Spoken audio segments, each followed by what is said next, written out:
Are you ready to get real?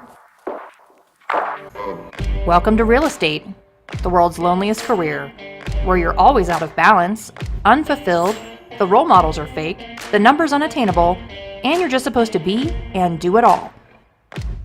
Join self-made millionaire real estate agents, wives, moms, and business owners as we level up, learn from special guests, and elevate and disrupt an entire industry through real education our way.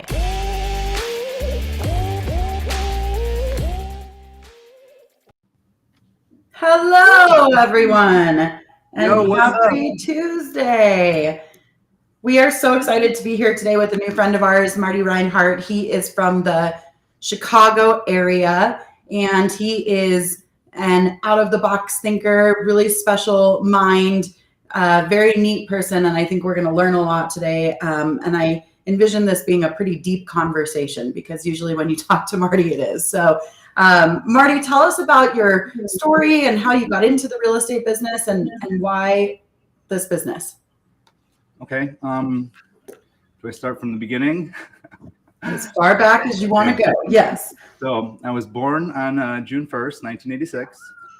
No, I'm just kidding. I was born in Chicago. This is my hometown. This is my home. My whole family's here. I have a huge family, but I will start with my healing journey, and that's what is why I believe that our conversations are deeper, is because I'm on a journey of healing like everyone else, and it began really with my son Max Robert. My son Max Robert is in heaven, and he went to heaven at childbirth, and his birthday was September 3rd, 2016. Excuse me, and my human mind tricked me into believing, and I was in health profession. I had a personal training studio for about 5 years downtown Arlington Heights, and that was my everything. I was an expert, and it was very comfortable, and I got to do a lot of very beautiful things. But when my son came to me, it was just like, if you can imagine, just like I couldn't breathe, I couldn't walk, I couldn't, it was very suffocating, and it was very difficult to process. And something that I never did before was process my energy, my emotions, my trauma, and things that, I didn't want to look at. I repressed everything, and I tried to repress my son and put him in, that's the basement with everyone and everything else, and just slam the door shut and not have to, be bothered by it again. And because I did that, when I lost consciousness, when I started drinking alcohol to escape, my shadow came out, and it was very dark and very disturbing, and very my energy is very very, very much so. Me being calm, my energy is kind of very loving and supporting and vibrant. But when I was not healed, it was dark, it was nasty, and nobody liked it, including myself. So my son kicked my ass. He's like, "Yo, Dad, you are not that cool, and I'm not going in that dark, space down there, and you're not closing the door on me. I'm here, and I live, and you're not that cool." So he kicked my ass. And after about 2 years of cognitive behavioral therapy, talking to a therapist who read a few cool books and knows who Carl Jung is, right? After I did 2 years of that, I avoided any work to be done with my son. It was, I believe, July 2018, around there, is when I met Michael Klein in Florida, and I went there to learn a healing modality called regenerating images and memory, and it's created by Dr. Deborah Sandella. She's beautiful, and co-author of Chicken Soup for the Soul with Jack Canfield, and she's my guru. And Michael Klein, he literally began my healing the first day I was there, and the 45 minutes that he told me to close my eyes and we did the work was more profound and noticeable work that I did in 45 minutes than I've done in 2 years. It was the beginning of the end for me, is because as soon as I did the work. The work was beautiful. I ran into my grandmother. My grandmother was dead, like to me, for 13 years of my life, from the time I was 18 to 31. This was 5 years ago. And what the work that we did was, I saw her and I felt instant like regret and guilt, and it was consuming my entire body. It was heavy. And it's because I did not go to visit her on her deathbed and wish her bye-bye, because I was too weak at the time and could not imagine life without her. She's my person, right? Like the work brought her back to me, brought her back into my life and into my awareness and into my presence. I can now close my eyes and go hang out with her and create with her and be with her. And I needed that. And the guilt that I was feeling, that heavy energy, the beautiful thing about healing is when you release that energy, you open yourself up to have the space filled with light and love. And it's very, very beautiful. And once I got her back into my life, she helped me heal from Max. It took about 5 sessions to free myself from the belief that he's gone and he's dead and he doesn't belong to me, to he's with me and he's here right now with us on this call. Okay, well, that was very deep and very powerful. Thank you for you asked me how I got into real estate. And sharing that with us. That's very brave and amazing to be that vulnerable. I know that you're on a mission to help other people in their mindset and emotional journeys too. I think one of the reasons that it's so cool that you're with us today is that I would say our industry is in a very dark and heavy place overall.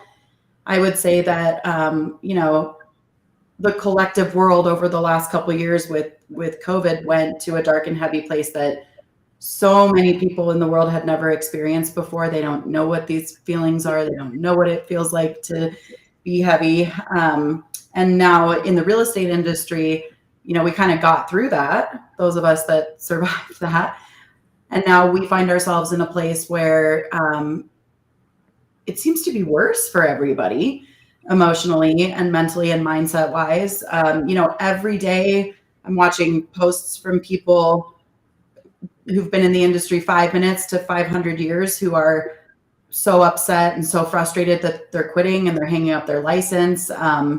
We are seeing people turn back to demons like alcohol, drug use, gambling, all kinds of crazy things. So, I'm really excited that you're here with us today to talk to people about kind of how we can get through this year. Because I think this year is going to be like, woo, it's going to be like the roller coaster of all roller coasters. And everyone's emotions are really high. Everyone's crazy pants right now. So tell us what you think that every agent, everyone in this business, everyone that's like a commission-only salesperson needs to be doing right now with their mental health, their mindset in order to survive this year. So something that I am very, that I believe very much is, instead of, if just better yourself, fill your cup, take care of you, all the way through, spiritually, emotionally, mentally, physically, and make sure that you are full and overflowing of value and knowledge and vibration so that you can pour into other people very convincingly, because you are you. And in this industry, we are selling ourselves. And most everybody in the industry that I talk to, I ask them, who are you? They do not have a response. So, the beautiful thing about healing and the beautiful thing about, loving yourself and committing to things that better your, elevated by, like, that elevate your vibrational frequency, right? It's love is the most contagious, and it's the highest frequency that is out there in the world. So, just fill your cup and don't pour into people depleted. Pour into them with the fullness that you are. I know Angela has a question, but really quick before she asks that, I just want everybody who's listening to take a deep breath and kind of just go inward on this conversation for a minute, because whether you realize it or not, which I think most people have started to realize this.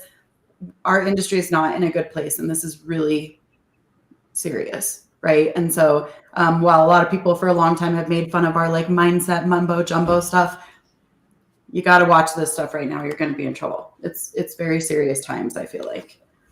Okay, so I have a question about alcohol in our industry.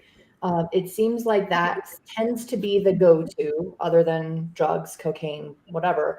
But it seems like in our industry, and the amount of stress that people are under, they tend to turn to the bottle first. How do you think that is, and how do you think that we can, as an industry, get away from that as being so acceptable? Okay, so this is a beautiful question. Thank you so much. I have not. I gave up alcohol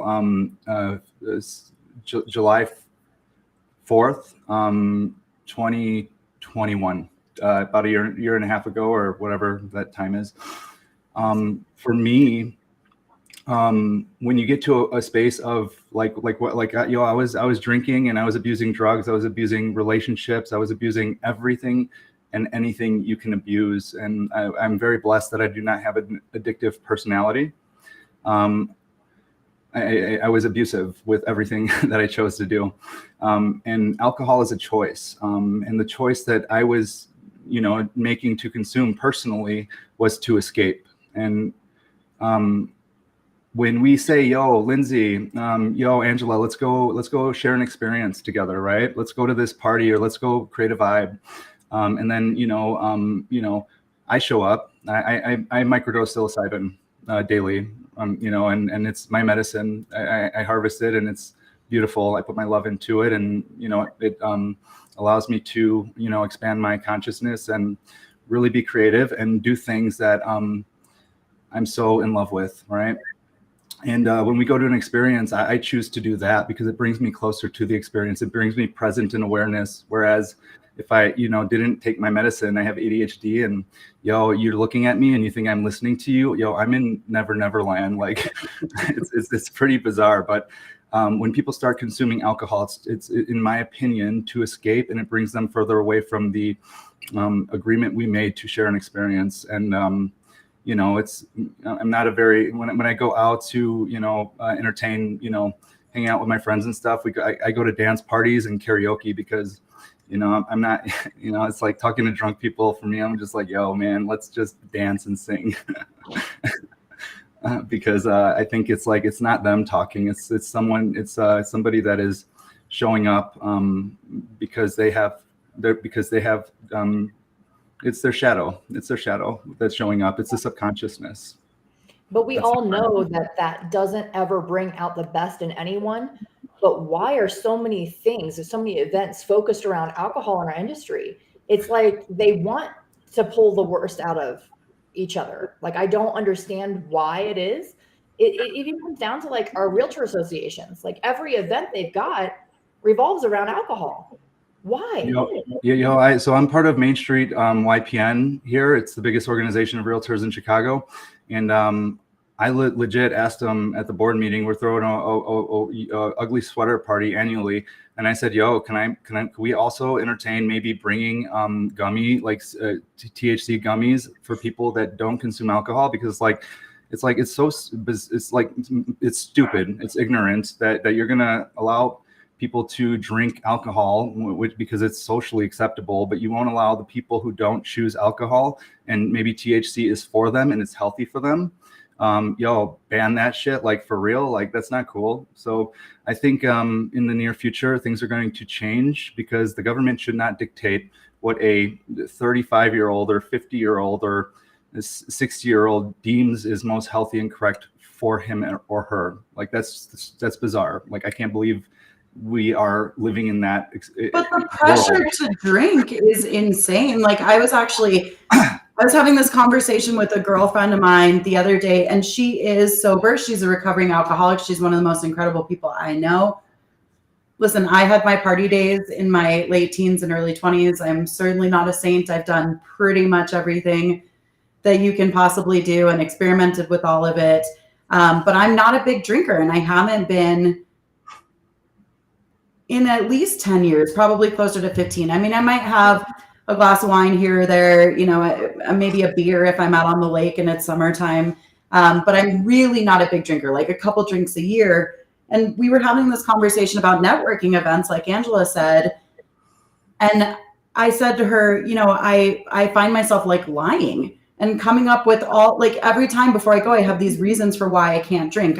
Oh, I'm on antibiotics. Oh, I'm on a diet. Oh, I have to drive home. Oh no, I have to go work when I get home. Instead of just being able to say like, oh, I don't enjoy drinking, because the immediate response is, oh, I'm so sorry. Are you an alcoholic? Do we need to take our drinks off too? And I'm like, no, I'm not an alcoholic. I just don't enjoy participating in this. And I will say that in our industry, it keeps me from going to a lot of events, and it keeps me from going to a lot of conferences and things that I'd like to attend, because the culture is so based around getting fucked up. Like I was at a conference with 100,000 real estate agents in Austin, Texas, several years ago. Everyone knows what this conference is. The leader of the conference, who everyone in real estate also knows who this man is up on the stage talking to the audience. And I'm in the back row, and there's at least 12 people behind me puking in the trash cans while he's up there talking, because it's Austin, it's hot, they're drunk, you know? So like, it's a sick industry. I do feel like you're right, Ange. It is. Like, I won't even go. I won't go to the YPN meetings because I don't want to associate myself with that. Like, if I wanted to watch my colleagues, like, making an ass of themselves, I can watch it online. Like, I don't need to go and watch it in person. Like, if I'm going to choose to, like, take time away from my family, I'm sure shit not going to go hang out with you guys while you get faced. Like, that's just not a good time. It's not a good look for anybody. But that is what people think of when they think of our industry, because they have these meetings every, couple weeks, and everybody downtown knows that this particular group of people are all realtors. So that's what they think of our industry, and it sucks. Like, how do you do that? May we make a pact today, the three of us? Can we agree and choose that we're not going to let anyone's preconceived anything dictate our everything? Because if you want to go to the events, go to them. And if people want you to drink and you do not, just be like, yo, no, thank you. Here's my drink tickets. Like, go get fucked up. Like, leave me alone. But why I choose to go to events very regularly is because I find my tribe. The people who are there, and something that I pick up on is energy. So I know who's there to give. I know who's there to take. Right. So the people who are there to take, I feel their ego, and I witness the energy that I'm receiving from them. They're there for themselves.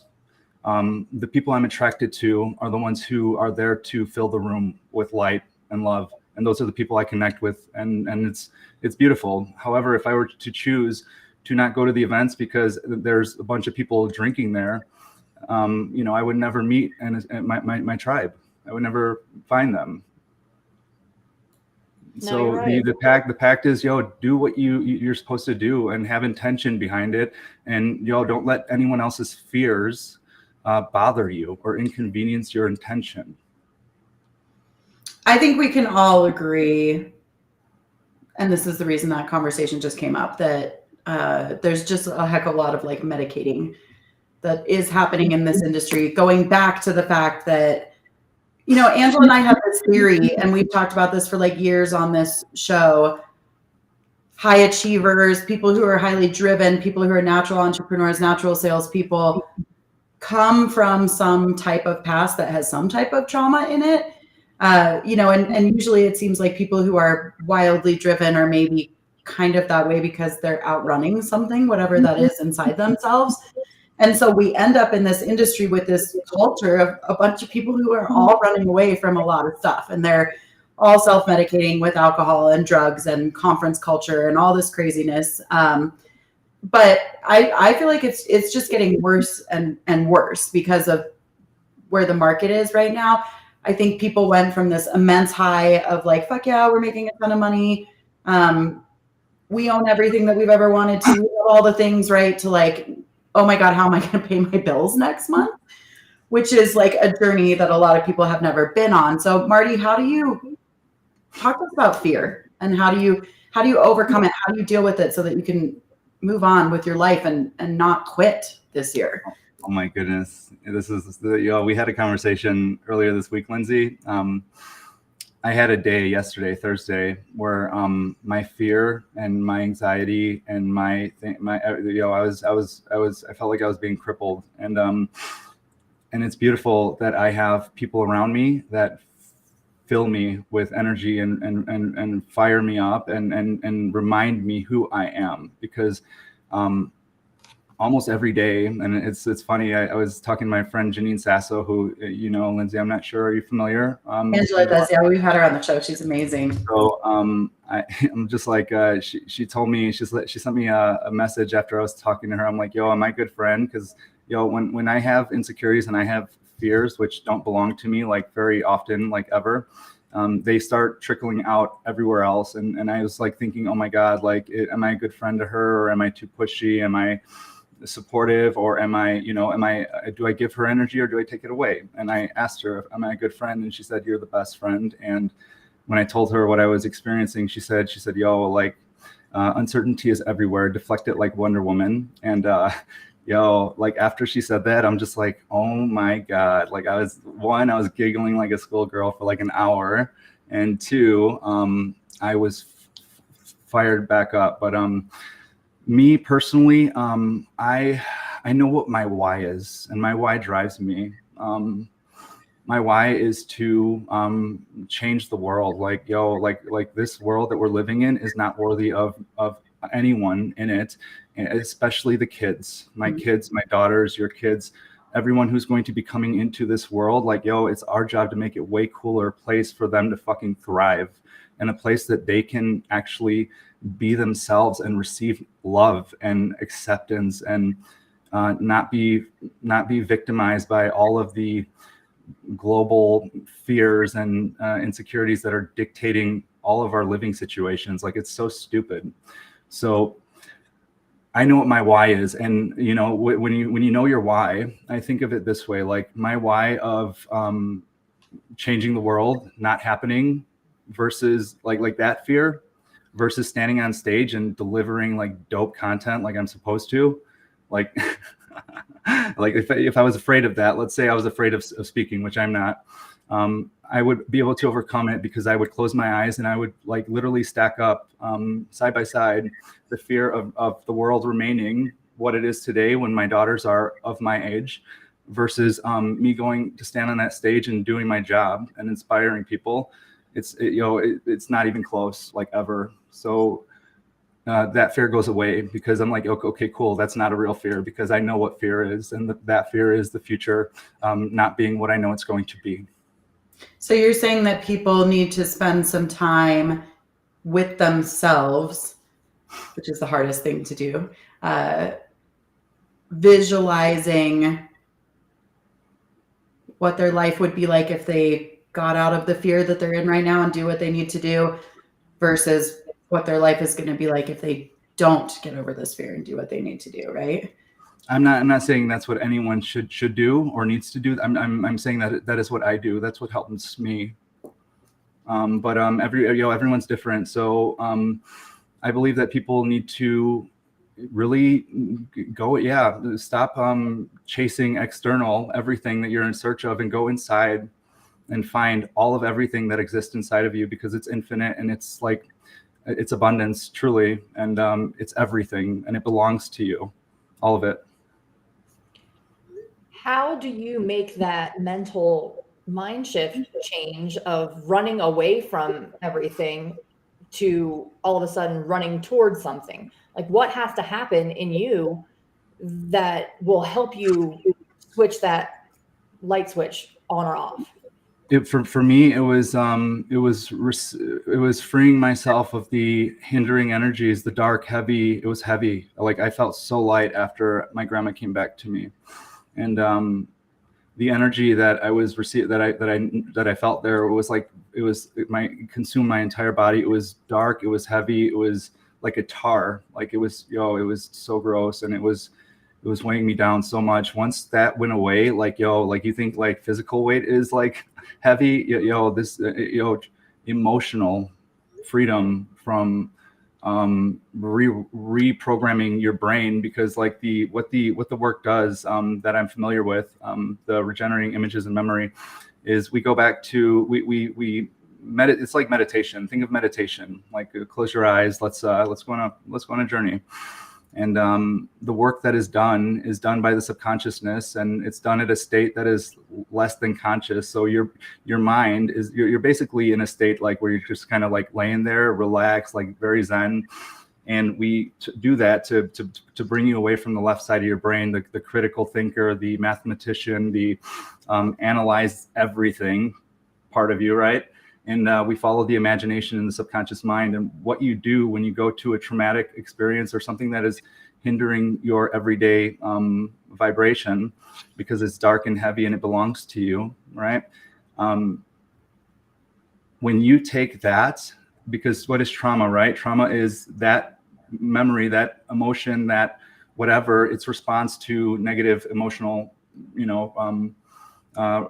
a negative emotional response, right? So if you can take that hindering, traumatic moment and recreate imagery in your mind to free yourself of it, like, like instead of my grandma being dead, like, we had a conversation that we never had before that I've always needed to have with her.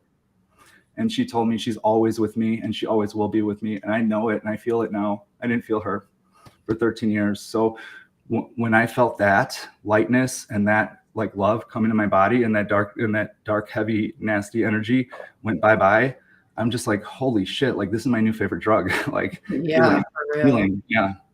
But it's so, but it's hard. A lot of people are afraid of it. A lot of people are afraid to re-experience or go back and even like rethink of stuff. And I've talked to people who have traumas and they can't, their brain has, they're so traumatic that their brains have wire themselves to not allow them to even remember. Yeah, that's a pretty common thing. I do that too. I block out like big blocks of time that I just don't want to remember. So that's my defense mechanism. My body does that. And I literally can't remember what happened during that time. I just know it was traumatic.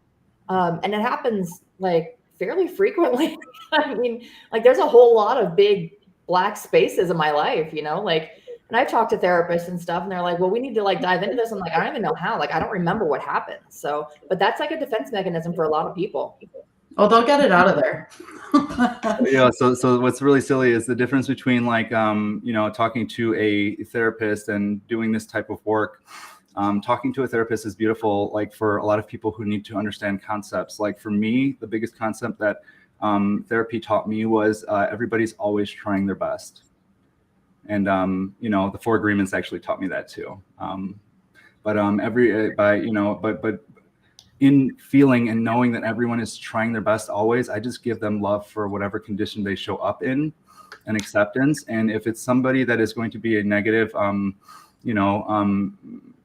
energy in my life, I just remove them and kindly and with love and love them from afar.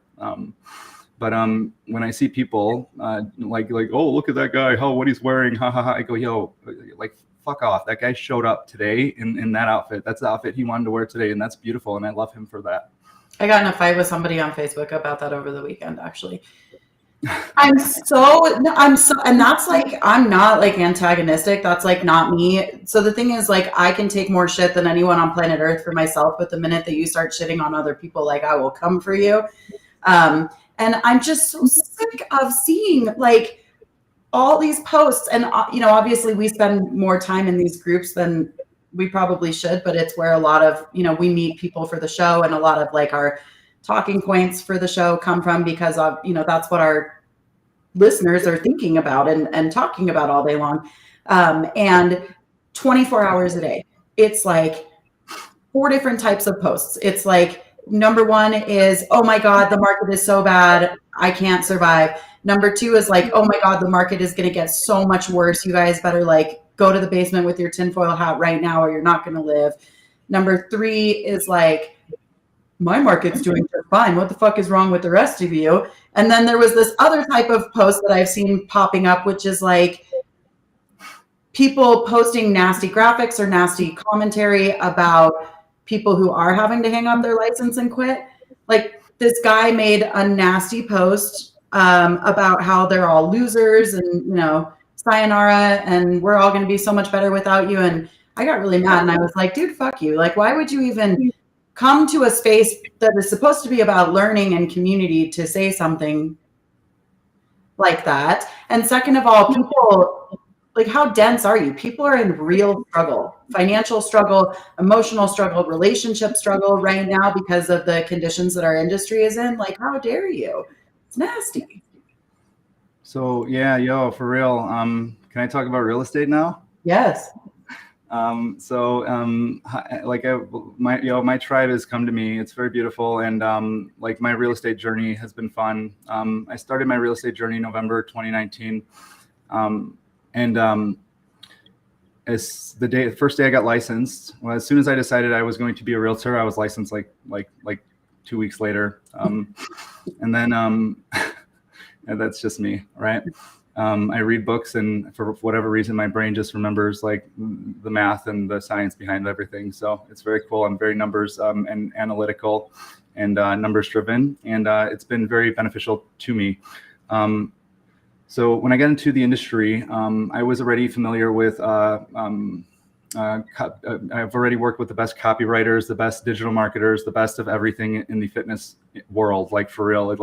I get to hang out with some of the dopest people, and it was very fun. And I got to, stand on stage and, be me and rile them up, which I loved very much. And I got to inspire and help all of my athletes love themselves and commit to what is best for them and see the results from their hard work, right? So something that I've always believed in is visualization, like actually believe in yourself and actually believe that the commitments that you're going to make is going to produce the ROI that it will, right?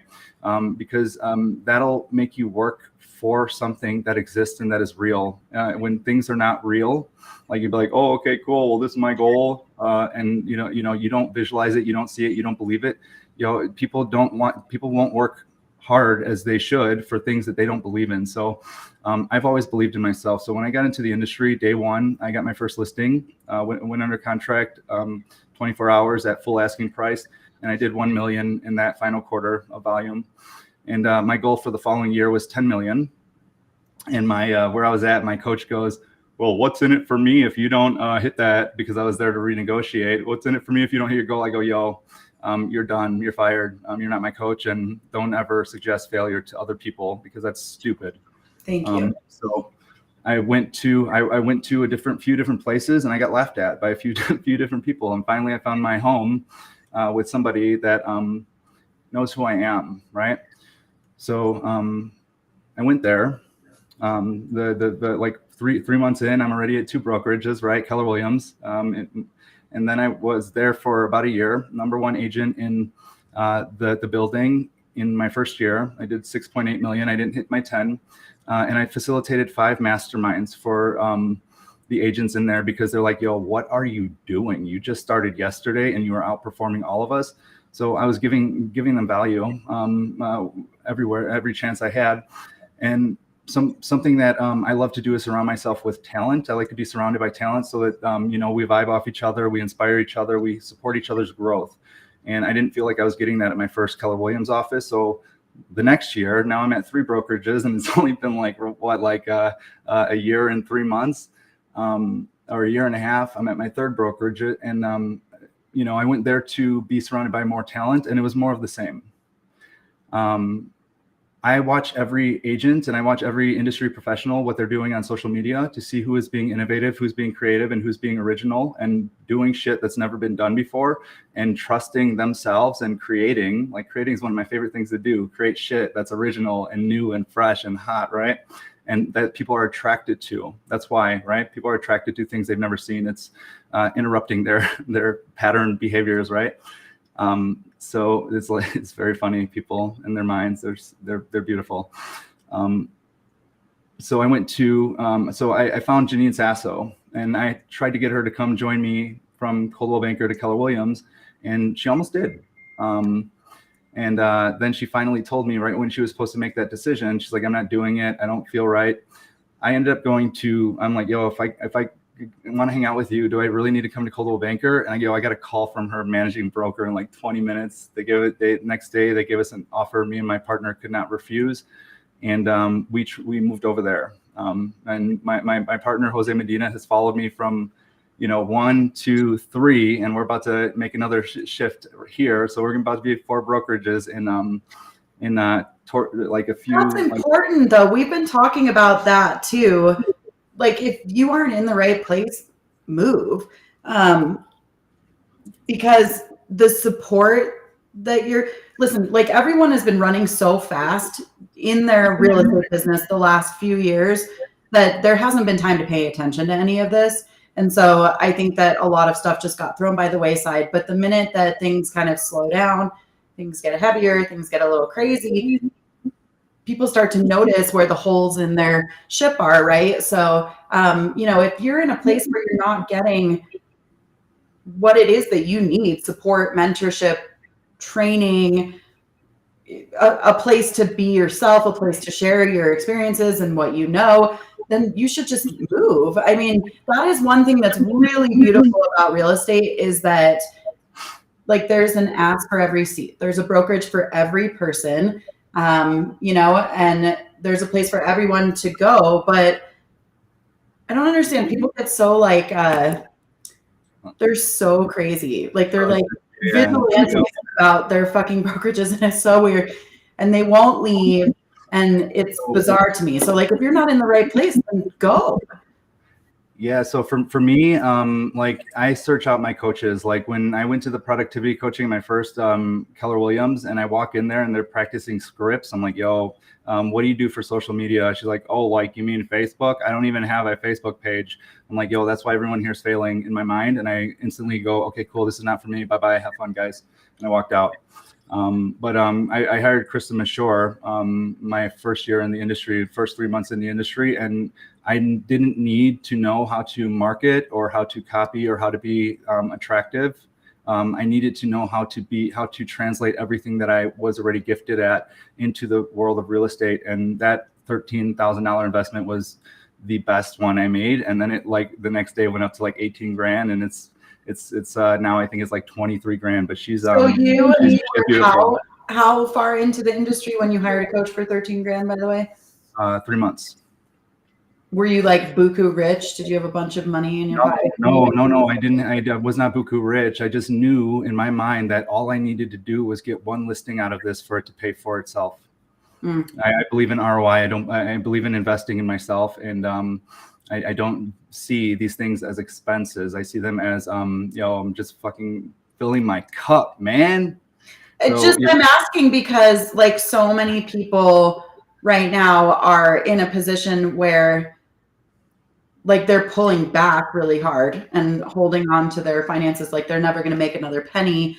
And usually expansion, which is what everyone needs right now, doesn't happen when you've pulled back.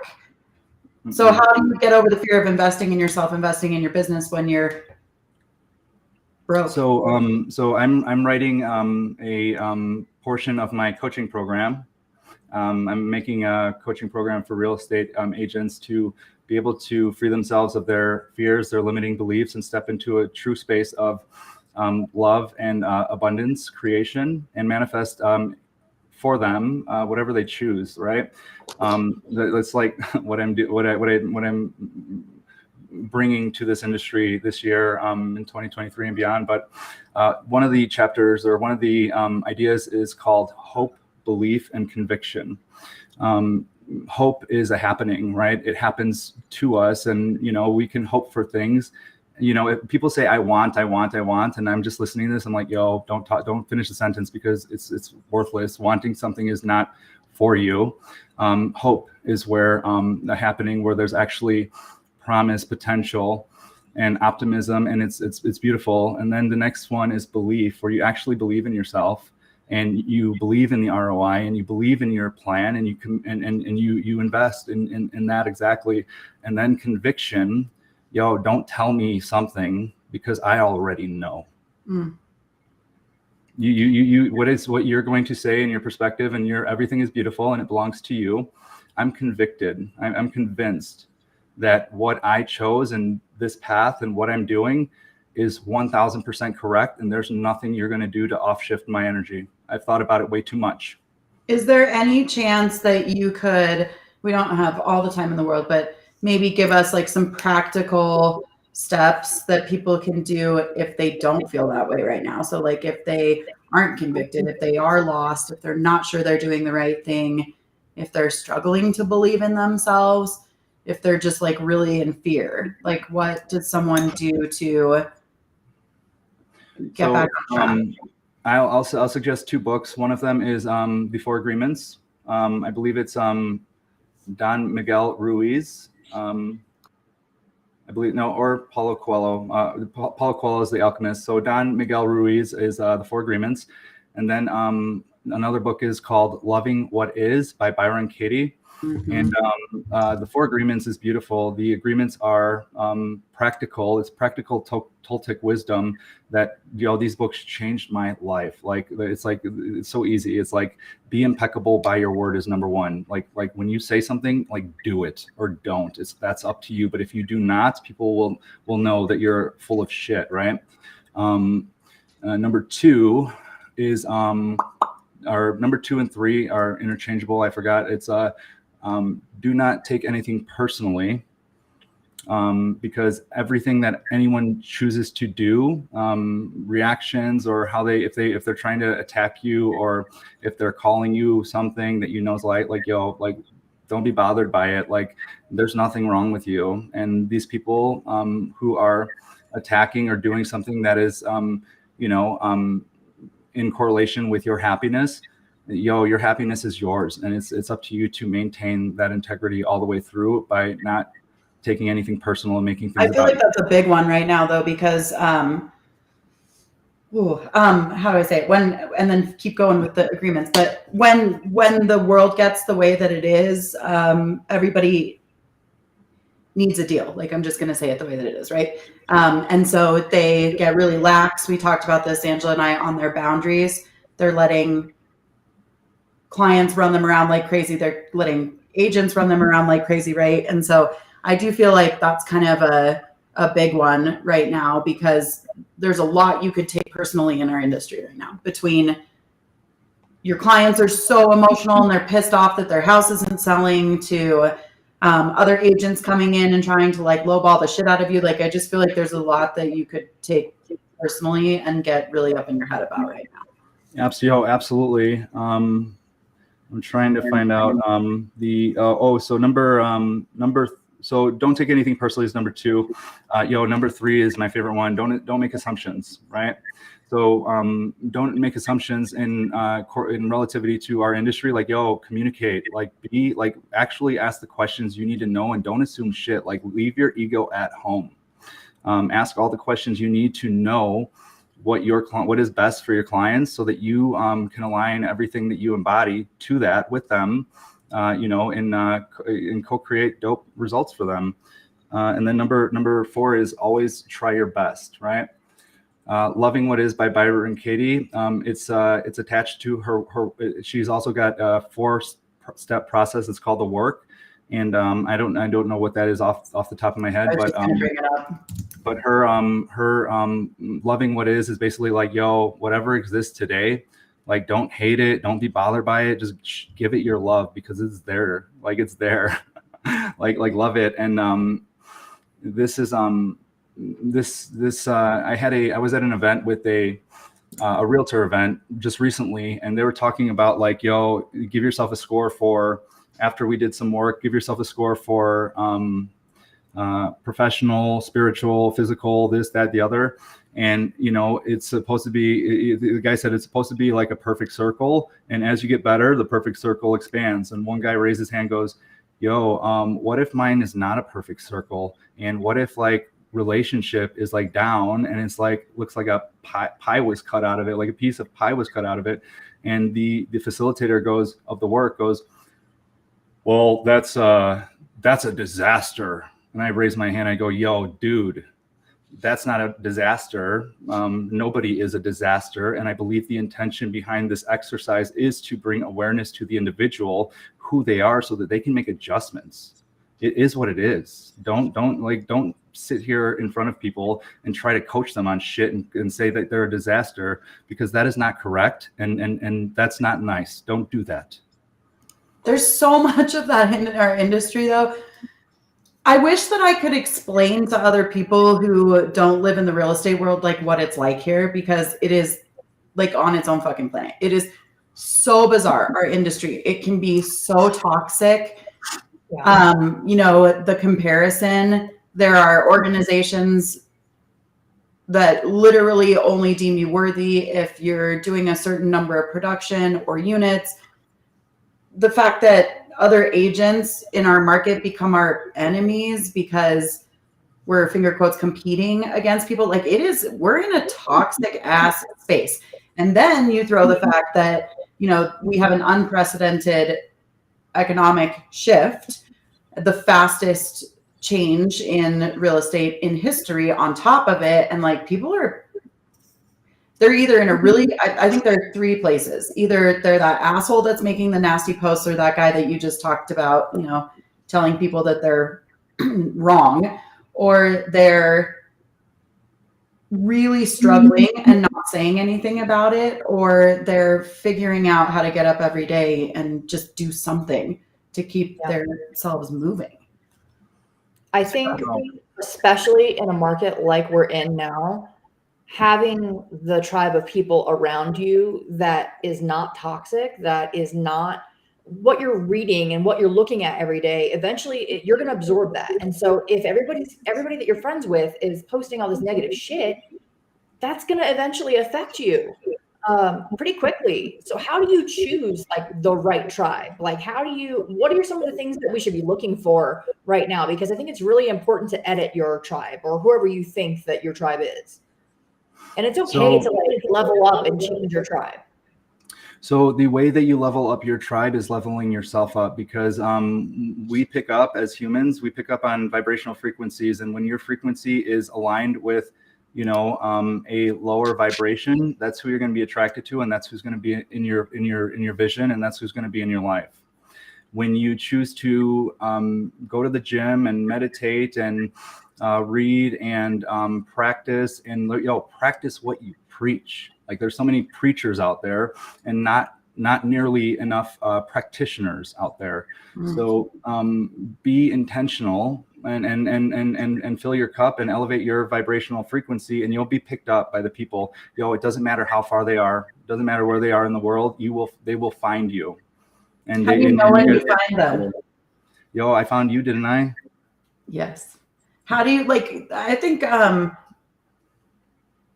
there's also just like a lot of posers in our industry, and I'm just going to say that straight up, right? Like, I have many times that I have this tendency, it's a thing that I do. I always believe people are who they say they are, right? I take them at exactly what they say. And then a lot of times it hurts me really badly when I find out that's not who they are.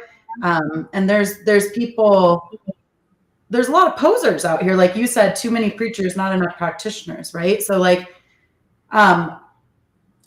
what should you expect from your tribe? Like, what type of support, relationship, communication, like what is having a tribe even fucking mean for people that don't? So for me, like Janine Sasso and Bob Burns are like two of my best friends in the industry over here. And my team, Aligned Residential, I've got Jose Medina, Rebecca Davis, and Justine Baptiste. So for each individual, like Bob Burns, like, that's my leader, that's my guide. Like he's industry known around the world, and he's the president of Coldwell Banker, Seattle, Washington.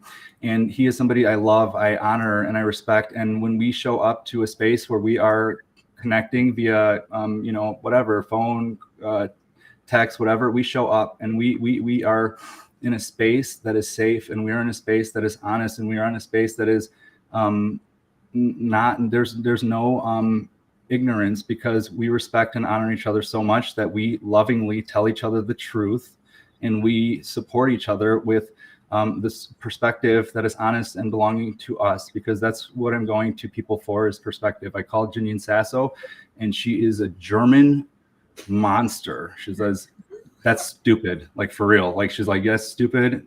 She tells me like,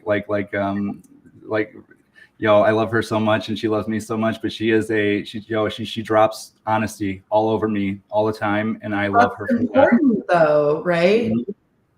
And then everyone on my team is the same, that we're aligned, and none of us, and these guys showed up to my front door. Jose Medina like knocked on my door and said, yo, teach me.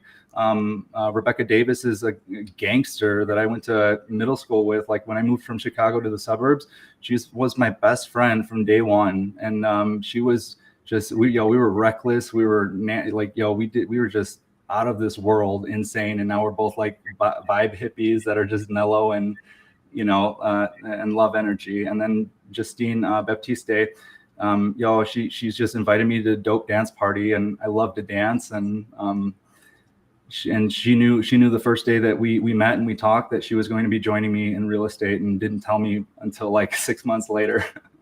So honesty is important, right? In the tribe. What else? Integrity, love. Mm-hmm. I love my tribe. Like I love them. They're my family. You should never have to worry. I love my clients too. My clients are my tribe too. Like, it's not just attracting the people you're creating with, because, I won't say that, because you're creating with your clients. But I try. It's all through attraction and it's energy, and it's whether you are proving to everybody that you're trustworthy and that you support and service them unconditionally and unattached to any specific outcome that is in your favor. And it's fun. So that's what I do. And I don't know how to attract any other way than just to be love and to be you authentically and vulnerable. How do you know when you have like the wrong person in your tribe? Because they don't fit. Like if you got Legos and it's like a triangle Lego, they're like, yo, get out of here. You're not this vibe over here.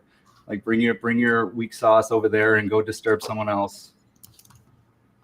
It's for me it's all practice. It's practice and trusting my intuition, and trusting myself, and trusting that gut feeling that everyone has. And then they're like, oh, I got a gut feeling that Jason the killer might be in that bathroom. Let me go take a pee-pee. Like don't do that. You're gonna die. My friend Karen is watching. Hi, Karen. She's an amazing small business owner. Yeah, I mean the tribe is like really important. I think a lot of people get burned by people and then just decide to do life like solo. But in this world, the way it is right now, I don't think that that's very smart or safe for people. So I do think the tribe is super important. It's just hard to find them. I think this is harder for women. I'm going to say, don't you think, Angela? Oh, yeah. I think because, we feel like we need to be friends with women because we are women. But I feel like women are really good at hiding who they really are. And it takes a lot to peel back those layers. And once you see some things, you start to see some habits or attitude issues, it's harder for us to say, I don't want to be near that person because I've already let them in, right? Like, I don't want to spend that much time on everybody and then have them not work out. Well, but then there's also that stereotype that women are so catty and women can't have friendships with each other. And so to remove someone from your tribe feels very stereotypical, and like people are going to kind of come at you. So again, don't take things personal. Let people be bothered by their own insecurities. Like, you don't be bothered by them. And something that, as a girl dad, I have two daughters, two-year-old Zoe and 7-year-old Madeline, and they are the coolest and most loving, amazing kids in the world. And something that people are like, oh yeah, you're gonna have to get your shotgun and your shovel and your pickup truck when they get to high school. I go, yo, no, I'm not. I'm raising them to be badasses and to love themselves and demand love from everybody else. Because when you love yourself, you demand, you will not accept anything other than that from other people.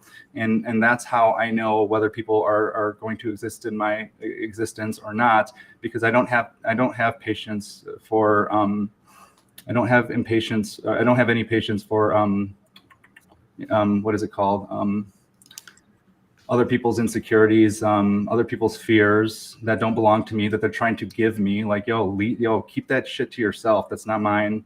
And I'm teaching them to truly identify with who they are and love themselves, so that they know what it feels like to be loved. And other people who don't give them that, they're not gonna be around very long. So I really think it's important as a gentleman or a lady to love yourself. And when you truly do that, that's the only thing that you are going to allow other people to bring to your attention as far as energy is concerned. That kind of blew my mind a little bit, actually. If you love yourself and know what love actually is, then it's really easy to identify when that's not. Yes. What is in your tribe. And then a lot of times when people are taken advantage of and are treated a certain way, it's because there are egos out there. There's predators out there, and people that need energy from other people to survive, because they can't. It's not inspired inside of them yet today, but we have the light resource inside of all of us, and all we need to do is like journey inside, learn who we are, start giving our love vibes everywhere inside of our being, and around it, your aura. And find that light source and turn that shit on full blast.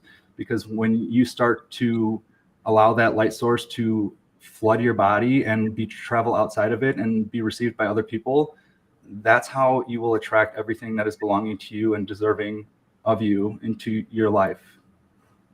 Did you call them energy predators? Vampires, fuck those guys. Yeah, that is, yeah.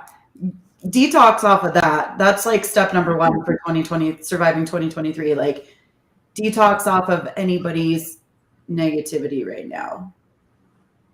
Yeah, I think like watching what people are posting on social media is really indicative of who they actually are if you look at the underlying stuff. And so the quicker you get rid of that shit out of your life and surround yourself with positivity, the easier life is going to be on you. I will say, like, for me personally, it's really hard for me to go to those real estate events because I can't not see the negativity when I go to them. Like, I see those people and I'm like, oh, I don't want to be here. I need to get out of this situation. So that's one of the reasons why I don't go. That, and I don't want to be one of those people. Like, I turn my energy down, if that's a thing. Like, I turn it down when I'm at those events because I don't want to be seen almost. I'm here to observe.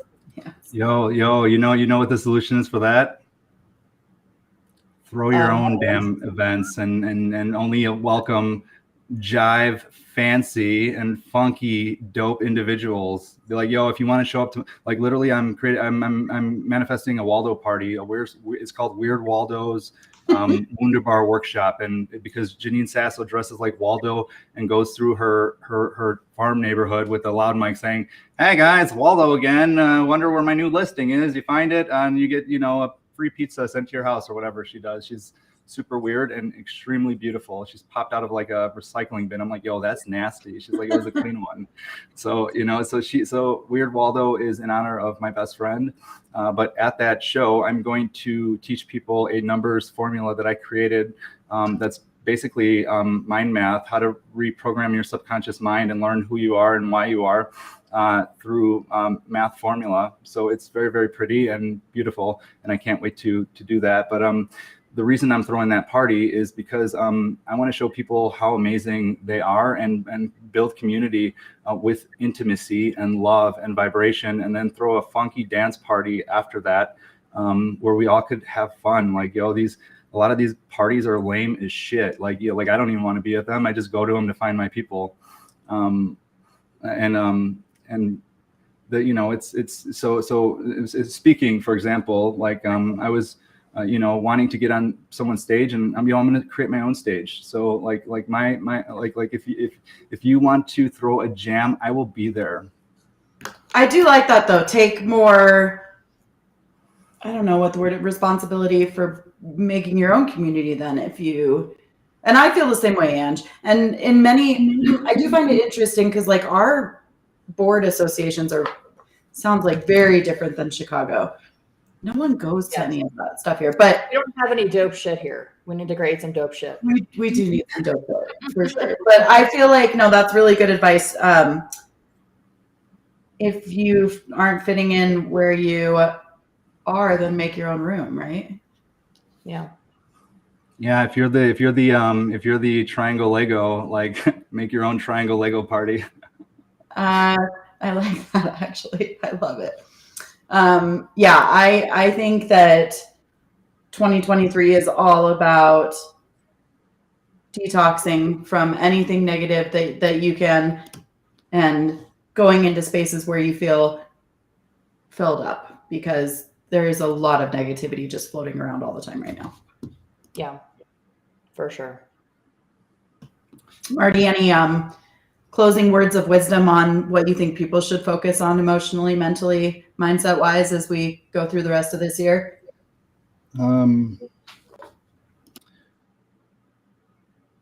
A suggestion would be, because I don't believe I know what is correct for anybody except for me, what I would suggest everybody think about is check their vibration.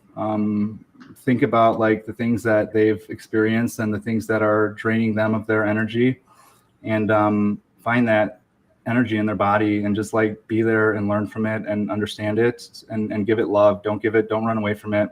Give it the love it deserves and the care it deserves for it to expose to you its truth and why it's there.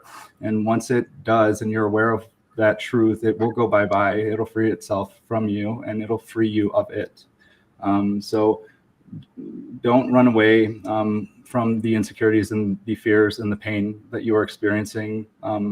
It's for you and it's belonging to you. And until you give it the respect and the love and the honor it deserves, it's going to be there to hinder you. That was very beautiful. Again, thank you so much for your vulnerability and your honesty and your words of wisdom. We will let everyone know how to connect with you and how to get in your world if people are interested in getting to know Marty or going to some of your teachings or your events or your coaching. Karen says high vibration is key. 100%. Yes. Yep. You will attract what you put out into the world, right? So I hope that everybody has a safe and happy February, because we're almost February. It's February tomorrow. How did we get to February? We lived through January. We did live through January. So actually, congratulations to everyone listening who lived through January. And we will see you next Tuesday as we continue to truck through February. We love you guys. Thank you, Marty, for being with us. Bye. We will see everybody next week. Angela and Lindsay would love to receive your real estate referrals in Colorado. Connect with the Homegirls on social media at the